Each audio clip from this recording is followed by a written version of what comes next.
ইসরায়েলে কয়েকশো ক্ষেপণাস্ত্র নিক্ষেপ করছে ইরান, যার বেশিরভাগই ইসরায়েলি ভূখণ্ডে আঘাত এনেছে বলে দাবি করছেন তেহরান। গত এপ্রিলে শতাধিক ক্ষেপণাস্ত্র এবং ড্রোন হামলার পর এটি চলিত বছরে ইরানের দ্বিতীয় হামলা। ইসরায়েলি সামরিক কর্মকর্তার বরাত দিয়ে সংবাদ মাধ্যম বিবিসি জানিয়েছেন, আক্রমণ শেষ হয়ে গেছে বলেই মনে হচ্ছে এবং ইরানের দিক থেকে আপাতত আর কোনো হুমকি নেই।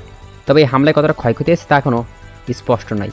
হামলার পর ইরানের প্রধানমন্ত্রী বেনিয়ামিন নেতানিয়াহুর পরিণাম সম্পর্কে সতর্ক করছেন। ইসরায়েল ইরানের দিক থেকে প্রায় 180টি ক্ষেপণাস্ত্র ছুড়েছে উল্লেখ করে ইসরায়েলের সামরিক বাহিনী বলেছেন, এটি এপ্রিলের হামলার চেয়ে কিছুটা বড় আক্রমণ। আগের হামলায় ইসরায়েলের দিকে প্রায় 110টি ব্যালিস্টিক ক্ষেপণাস্ত্র এবং 30টি ক্রুজ ক্ষেপণাস্ত্র নিক্ষেপ করা হয়েছিল। এদিকে ইরান ইসলামী বিপ্লবী গার্ড কর্পসের দাবি, তাদের ক্ষেপণাস্ত্র 90%ই লক্ষ্যবস্তুতে আঘাত এনেছে। এছাড়া এবারই প্রথম হাইপারসনিক ক্ষেপণাস্ত্র ব্যবহার করা হয়েছে বলেও জানানো হয়েছে। আইজিসির সূত্রে জানায়, ইসরায়েলের রাজধানী তেল আবিবের 3টি সামরিক ঘাঁটি তাদের হামলা লক্ষ্যবস্তু ছিল। এদিকে বৈধ আত্মরক্ষার অধিকারের উপর ভিত্তি করে ইসরায়েলের ক্ষেপণাস্ত্র হামলা চালানো হয়েছে বলে জানিয়েছেন ইরানের প্রেসিডেন্ট মাসুদ পেজেকশিয়ান।